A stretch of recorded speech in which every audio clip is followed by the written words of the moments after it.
During the Swan River Settlement establishment in Western Australia and in the decades that followed, native shellfish reefs within the Swan River, or Durbel Yarragan, were heavily dredged and ground up for mortar, roads and building materials at sites across the city, including Heathcote Gulagatta, where alluvial gold was developed. Similar histories of dredging and other human interventions can be found in river systems across southern Australia, particularly in areas used as colonial ports or trading routes, heavily impacting and changing estuarine ecology in these river systems. The histories, human practices and ecological matter within and around the river served as a point of departure for Alluvial Gold, a performance installation work by percussionist Louise Devenish, composer Stuart James and visual artist Erin Coates. The work premiered in the 2021 Perth Festival, which had the theme of Bilia, which is river in Whadjuk Noongar language. Our aims were 1. To create a modular work using percussion, sculpture, instrumental objects, field recordings, video projection and drawing.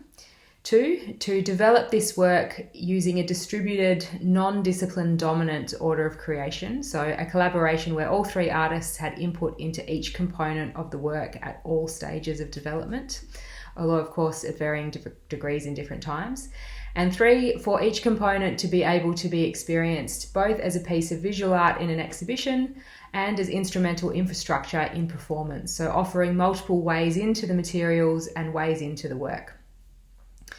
With respect to aesthetic experience, Alluvial Gold, like all works of art, enacts a certain hermeneutic relationality between work and audience. We hope the work is not just another object or phenomenon in the world that we navigate circumspectly. Instead, it's something that calls for a certain mode of engagement. It calls for hermeneutic interpretation. In a moment, Sam will argue that Alluvial Gold embodies a certain truth in the Heideggerian sense of unconcealment, where truth does not merely refer to correctness, but rather the way in which something stands out from the world. And we suggest that 2 things are happening with Alluvial Gold, and Sam will talk about those in a moment.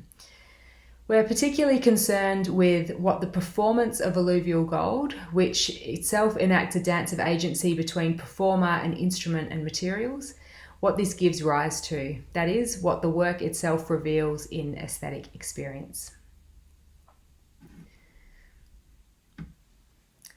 The sound and music in Alluvial Gold explores the confluence of multiple narratives connected to rivers, from the phenomenological aspects of river systems and water, the impacts of industrialisation, and the sonic ecology of the larger river system. Unfurling in 9 movements, different combinations of sculptural percussion instruments modelled on dolphin bones, native oyster shells and various estuarine ecology are brought together with vibraphone, percussion and electronics to create a kind of tapestry of instrumental material. These instruments and others created for this work are nestled against a large oyster shell curtain fitted with sensors, which are used to trigger audio samples of the percussive instruments as well as hydrophone recordings captured in the river at 7 different river locations. The instrumental materials are each individually highlighted and are also used as an extension of one another. For example, the bronze dolphin bones are used both as a solo instrument on their own and as an extension of the register of the vibraphone.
The musical language is derived from transcriptions of water and air sounds of the river system itself, the affordances and capabilities of the instruments, individually and in combination, and the sonic materials drawn from Louise's own musical lexicon.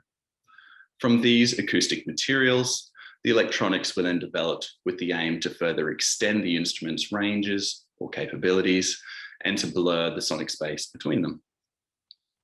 The setup as a whole is immersed in video projection of underwater footage of the riverbed and surface, as well as air bubbles, shells, crustaceans, algae, moss, and plants. The performance space is saturated in both the sonic and the visual, and it is this combination that allows us to encounter the river in a new way. The audience is surrounded by a quadraphonic speaker array placed at a distance from the setup that plays with perception. What is acoustic? What is electric? What are the natural sound interactions? What is the processing? For example, in movement 4, the combination of vibraphone with very slow motor beating against ceramic bowls and bronze bones tuned to just a few cents higher, layered with the sliding and sinking sine tones, renders it impossible for the listener to perceive how various sonic effects are being produced. So Alluvial Gold places the audience in the world by enacting a certain topological relationality where the audience encounters the work in its material objectivity. When we experience Alluvial Gold, we are drawn into an engagement not merely with the work as an object, but with the world. The work thematizes a certain character of the world that we find ourselves both situated in and engaged with. That is, unlike many forms of entertainment, where Netflix is an obvious example, Alluvial Gold does not attempt to offer a means to escape the world. Instead, the blend of visual and audio phenomena presented in familiar and unfamiliar forms, such that the audience sees Louise performing with oyster shells, draws the audience into thoughtful aesthetic engagement. So the work is not only something sensible, but something that illuminates a certain character of the world. The instrumentation and compositional materials used are significant in this respect, as is the multimodal nature of the work. There is a delicacy and fragility, an innocence perhaps, that comes forth as Louise plays the oyster shells in the bowl of water. The shells encourage a different performative approach than the vibraphone.